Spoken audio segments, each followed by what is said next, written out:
nongeye kubasuza bene data abakunzi ba Anaweza Daima. Imana ibahe umugisha, ibagirire neza. Imana yacu irashoboye, iradukunda, itwitaho. Tuyishimiye ko yaduhaye undi munsi mu minsi yo kubaho kwacu. Ibagirire neza, twese tubone neza y'Imana. Uyu ni wa mwanya wacu kandi mwiza wo kuganira ku ijambo ry'Imana. Imana ibahe umugisha. Turagushimye Imana yacu nkuru nziza y'icyubahiro, turaguhimbaje data wa twese. Tugushimiye umunsi mwiza n'umwanya mwiza duhaye kuganira ku ijambo ryawe. Turagusabye ngo ubane natwe, amaraso yatubonekeho ikimenyetso cyo kurindwa no kurengerwa. Utubabarire mwami ahantu hose twaba twabaye kure y'ubwiza bwawe, tutaguhesha icyubahiro. Amaraso yawe natweze mwami, kugira ngo tugaragare imbere yawe dukwiriye. Turagutumye rero ngo ubane natwe mwami Imana muri uyu mwanya mwiza wo kuganira ku ijambo ryawe. Ngwino ubane natwe, udusobanurire, Mwuka Wera duhe kumva no kumenya no gusobanukirwa ijambo ry'Imana.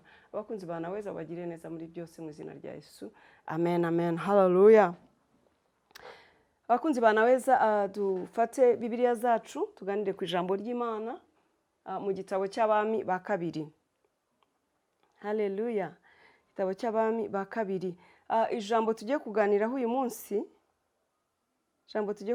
uyu munsi, rifite umutwe w'amagambo uvuga ngo dufite Imana ikiza ibibembe. Hallelujah. Dufite Imana ikiza ibibembe.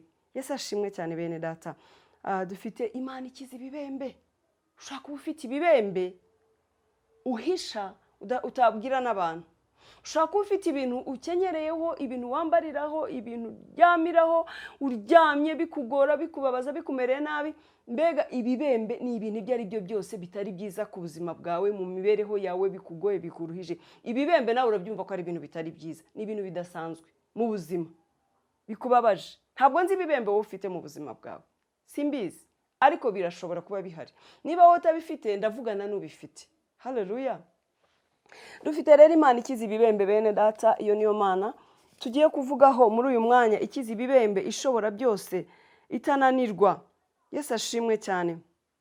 Reka rero dusome ijambo ry'Imana mu gitabo cy'Abami ba kabiri, ibice byaho 5. Abami ba kabiri, abasomyi ba Bibiliya tugendane. Abami ba kabiri, ibice 5. Duhere ku murongo waho wa mbere. Haravuga ngo Namani umugaba w'ingabo z'umwami w'i Siriya yari umutoni kuri shebuja kandi w'umunyacyubahiro, kuko ari we Uwiteka yaheshaga Abasiriya kunesha. Yari umugabo w'umunyamaboko w'intwari, ariko yari umubembe. Yari umugabo w'umunyamaboko w'intwari, kandi niwe Imana yari yarahayeho kunesha. Iyo yajyaga ku rugamba ayoboye batayo baratsindaga, kuko Imana yari yaramushyizeho igikundiro cyayo. Yari intwari rero, sebuja amukunda, ari umutoni kuri sebuja, ameze neza, aguwe neza. Ariko yari afite ikibazo cy'ibibembe, hamwe n'icyo cyubahiro yari afite, hamwe n'uko gutona kuri shebuja, hamwe n'uko kuba intwari no kuyobora ingabo, kandi bajya ku rugamba ari ubarangaje imbere bagatsinda.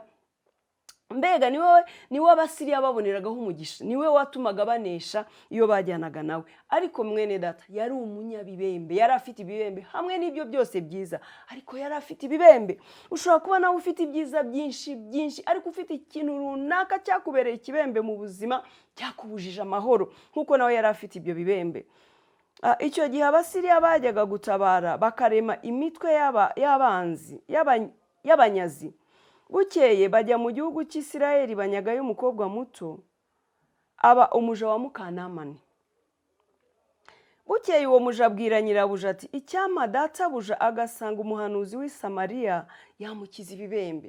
Wa muja banyaze, wa undi uri mu rugo rwe, aza kubona ko sebuja afite ikibazo, amenya ko arwaye ibibembe. Kandi uyu mukobwa yari uwo mu bantu bubaha Imana, bizera Imana, basenga b'Abisirayeli. Nyamara yari mu gihugu cy'Abasiriya badasenga Imana nyamana. Ariko aramubwira ati, icyampa databuja, abwira nyirabuja ati, icyampa databuja akajya mu gihugu cy'iwacu, dufite Imana ikiza, agasanga umuhanuzi, umukozi w'Imana, yamusengera Imana ikamukiza ibibembe. Hallelujah. Ese mwene data, wowe ubonye abafite ibibazo, abababaye, ubagira inama yo gusanga Imana? Imana wamenye ikiza, itabara, irengera, ubakangurira gusanga Imana? Cyangwa uricecekera gusa, Imana yawe urayihisha, ntuyivuga, ntuvuga kugira neza kwayo, ntuvuga imbaraga zayo? Uyu rero umuja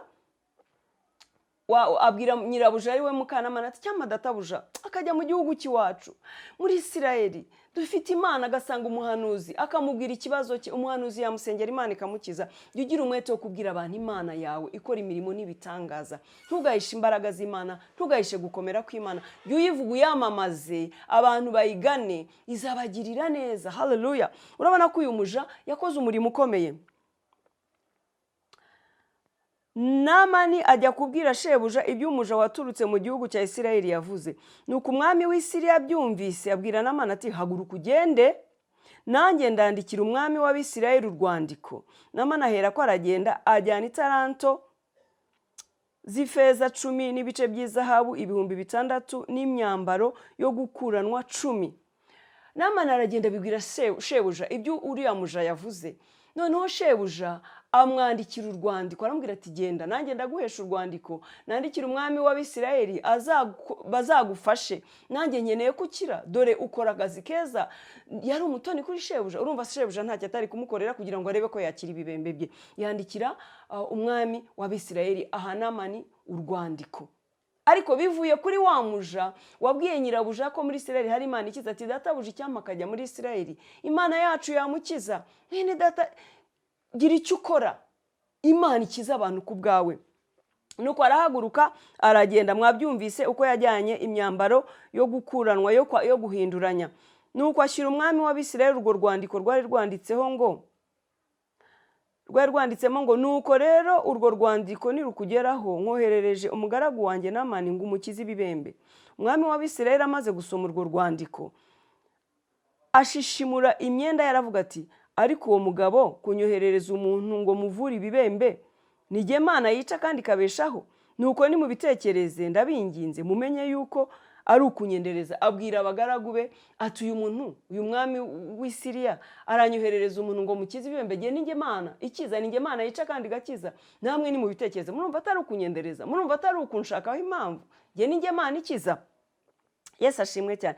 Nuko Elisa umuntu w'Imana yumvise ko umwami w'Abisirayeli yashishimuye imyenda ye, amutuma ati niki gitumye ushishimura imyenda yawe? Mureka nsange. Aramenya ko muri Isirayeli harimo umuhanuzi. Umukozi w'Imana arabyumva aravuga ati niki gitumye ushishimura imyenda yawe? Mureka nsange. Aramenya ko muri Isirayeli hari umuhanuzi, hari Imana ikomeye, nansange munyoherereze. Elisa yari umukozi w'Imana, yari umuhanuzi. Nuko Namani araza, azana n'amafarashi n'amagare ye, ahagarara ku muryango w'inzu ya Elisa. Elisa ahera ko amutumaho ati genda wiyuhagire muri Yorodani 7, umubiri uzasubira uko wari uri, nawe uzaba uhumanutse. Yari azi ko umukozi w'Imana Elisa agiye gusohoka, kuko uriya mugaba w'ingabo Namani yari umunyacyubahiro. Yari azi ko nahari abagiye kumwubaha bakamuha agaciro kadasanzwe. Yari azi ko umukozi w'Imana ari busohoke, akaza agashyiraho ibiganza kuri bya bibembye ku maguru akamusengera. Yari azi ko aribwo ari bukire. Ariko yumva amutumyeho ngo genda wiyuhagire muri Yorodani 2 kangahe urabukize. Yesu ashimwe cyane. Ngo Elisa ahera ko amutuma ati genda wiyuhagire muri Yorodani 7, umubiri uzasubira uko wari uri, nawe uzaba uhumanutse. Mwene data, inzira utekereza ko Imana izanyuramo igutabara ntabwo ari izanyuramo. Ntabwo wowe ushinzwe gushakira Imana inzira inyuramo igutabara ikurengera. Imana izaho izanyura, izahakwiriza uko izabigenza, ifite ubwenge buyihagije n'imbaraga, ntabwo ikeneye inama zawe. Uyu nguyu yajyaga kugira umukozi w'Imana inama se, yari azi ko agomba gusohoka akaza akamusengera. Ntabwo yari azi ko ari bumubwire ngo genda wiyuhagire muri Yorodani. Yari azi ko ari buze akamwubaha akamuha agaciro. Mwene data, wishakisha kubahwa n'abantu, wigenda ureza agatuza ngo bakubahe, umunyacyubahiro, ndatunze meze gutya. Yego urabifite ibyo ngibyo, ariko ni ibyawe kandi ntibikubujije ko ugomba kubana n'abantu bose amahoro, kandi ntibikubujije yuko ukwiriye kumenya yuko hari abo Imana ikoresha. Ibyo ufite ni ibyawe, ni ukuri niwubahwe. Imana yakugiriye neza turabishima, ariko hari n'icyo ukeneye ku bandi. Urumva uyu yari umugabo w'ingabo ari n'umunyacyubahiro, ariko hari ibibembe yari afite. Nawe ushobora kuba ufite ibyo byose, ni byiza, natwe turabishaka turanabikunda, ariko hari ikibembe ufite kitakizwa n'ubwo butunzi ufite, kigomba gukizwa n'Imana. Sanga abakozi b'Imana, jya mu nzu y'Imana, irengera Imana, yiyegurire, yitabaze, yisange. Kandi inzira utekereza ko izacishamo igutabara ntabwo ariyo. hanga ubuse ko ntunze komeze gutya nzajya mu nzu y'Imana nirwe ndambura amaboko nka babandi nirwe nsenga biragusaba guca bugufi ugasenga ugashaka Imana ukajya kukaraga ukayitakambira ikakurengera byubahiro ukaba ubishyize ku ruhande ukabanza ugasabana n'Imana ukajya mu nzu y'Imana ugakora imirimo myiza ugashaka Imana kugira ngo igutabare kurengere. Uyu nawe rero yarazi ko ibyubahiro bye bimuhagije ariko haraho ibyubahiro bitadutabara mwene da, haraho ibyubahiro bidakora. Iyo kubahwa n'imwe n'Imana ibindi byose bishobora guhinduka. Jya wiringira Imana rero utitaye ku cyubahiro. Haleluya. Namani abyumvise ararakara arivumbura ati nahoze ngira ngo ari busohoke ahagarare atakambira izina ry'Uwiteka Imana ye arembarembye n'intoki hejuru y'ibibembe ngo nkize. Jye nahoze ngira ngo arasohoka ansange asenge mureba ibiganza bye birambike ku bibembe byanjye nkire, naho nukumbwira ngo njye muri Yorodani. Ese iwacu aho mvuye nta nzuzi zihari? Urumva ubu najya mu nzu y'Imana ubwenge bwacu nibukora ni uguca bugufi ukarambika ubwenge hasi n'ibyubahiro ugashaka Imana ukayiramburira amaboko ikakurengera ugakurikiza amabwiriza bakubwira abakozi b'Imana abapadiri abapasiteri abayobozi bakagufasha ukarengerwa n'Imana, naho ubwenge bwacu ntago buzakora.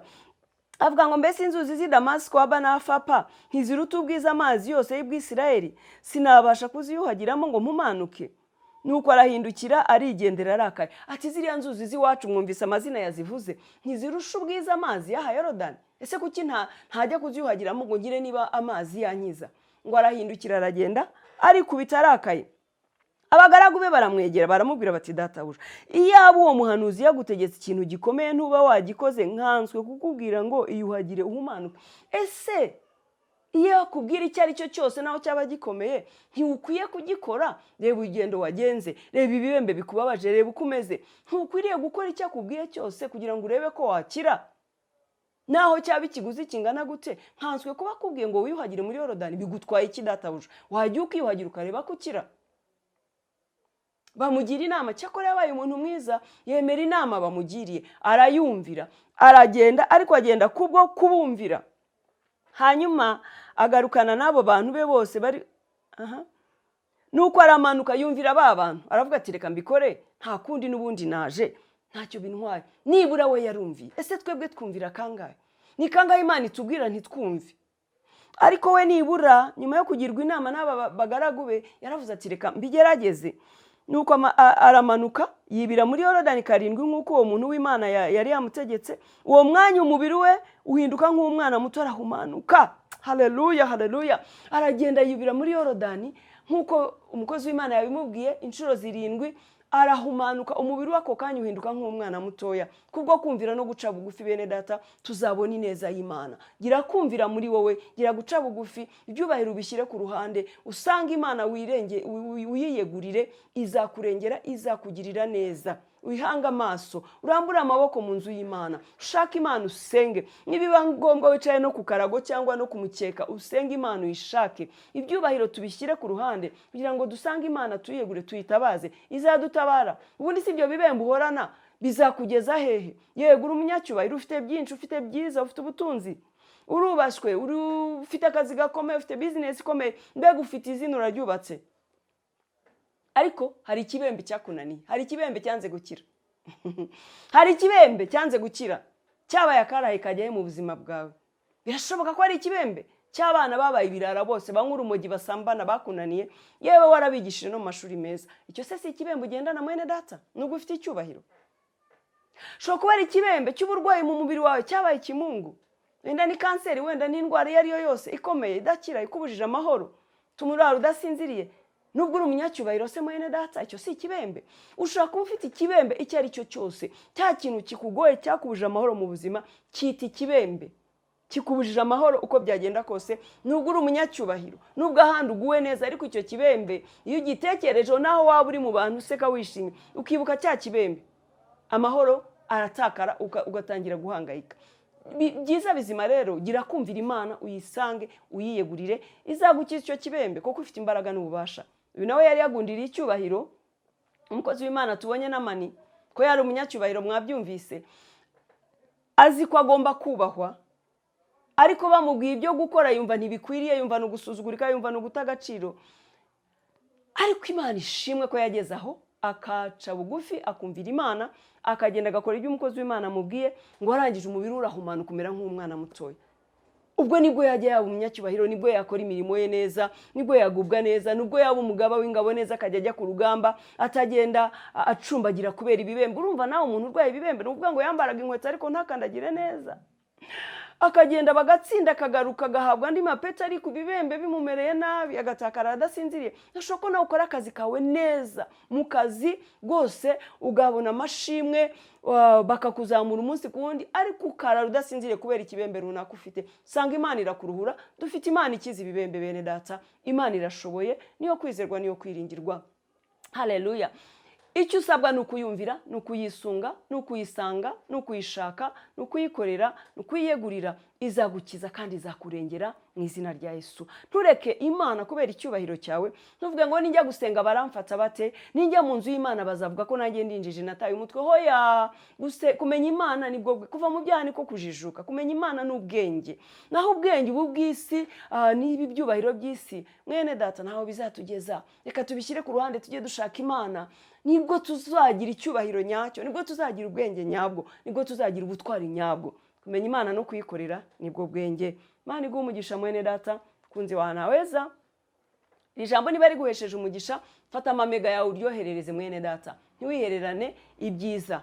Hashobora kuba hari abantu batandukanye uzi bafite ibibembe, bafite ibintu bibagoye bibabujije amahoro. Bohereza ijambo ry'Imana nabo batabarwe, bahumurizwe, nabo Imana ivugane nabo, ibarengere bagirire neza. Imana rega irashoboye, dufite Imana ikiza ibibembe. Iryo jambo rero rwesheje umugisha rigeze ku bandi. Sakaza ubutumwa bwiza, dufatanye gusakaza ubutumwa bwiza, tubwire abantu inkuru nziza, tubwire abantu ko Imana ikiza ibibembe kandi itabara. Imana izaguha umugisha. Fata amamega yawe uyakoreshe, kuko ntacyo dufite tutahawe n'Imana. Kindi nacyo, abibaye byiza wakora subscribe kuri channel yacu, ugakora no kukazogera gahari, ugakanda kuri all, kuvuga ngo byose ibyo tuzajya tunyuza kuri iyi channel bijye bikugera. Ubwo ndavuga wowe utarayikora. Hanyuma ibyo twajya tunyuzaho, naho waba utari online ariko telefoni yawe yakubwira yuko hari ikintu gishya cyanyuze kuri Anaweza TV, kubera yuko wabishyizeho wakoze kukazogera kugira ngo kajye kakubwira. Hanyuma ukiruka ukareba ijambo ry'Imana. Igihe wumvise akazogera uzajya ugenda urebe, uzajya ubona ijambo ry'Imana riguhumuriza, rikubaka, rikuganiriza, rikubwira ineza y'Imana. Kandi ijya usharinga, jya ugira umwete wo kugeza ijambo ry'Imana ku bantu batandukanye. Mubwize ukuri uzabona umugisha, kuko nta gihombo kiri mu gukorera Imana. Dufatanye gukorera Imana, ngo ababiri barutumwe. Ntabwo nakora umurimo jyenyine, ariko dufatanije bene data twagera kure. Reka dushyigikirane rero kugira ngo Imana irushizeho kutwagura. Kandi uko tuba mu byayo, nayo niko iba mu byacu. Niko idukiza ibibembe, niko idukiza ibiturwanya, niko iturengera, niko idutabara. Imana iguha umugisha. Reka dusenge Imana. Turagushimiye Uwiteka Imana yacu, Imana nziza, Imana ikomeye, Imana iturengera, Imana ikiza ibibembe, Imana umutabazi wacu. Tubonye neza ko wakije n'amani ibibembe mwami, kubwo kumvira, kubwo guca bugufi, kubwo gushyira icyubahiro cye ku ruhande, akemera kumvira by'umukozi w'Imana yamubwiye. Waramukijije Mana, natwe duhe umutima uca bugufi wumvira, tukuyoboke, tugukorere, tukwisunge kugira ngo dukize ibibembe, kuko ni wowe mutabazi wacu, ni wowe murengezi wacu, ni wowe ushobora byose. Mana, abakunzi ba Anaweza bakurikije ijambo muri uyu mwanya n'abazarikurikira igihe icyo ari cyo cyose, babone gukira, babone gutabarwa, ibibembe byabo bikurweho kubwo kukumvira no gukunda ijambo ryawe, mu izina rya Kristo Yesu. Barwanira intambara bazi nizo batazi, babone ukuboko kwawe kwiza ko kuri Imana ishobora byose kandi irengera abarengana. Urakoze mwami Imana, icyubahiro ni cyawe. Urakoze kudukunda kandi utwitaho, mu izina rya Kristo Yesu. Amen. Shalom, shalom bene data.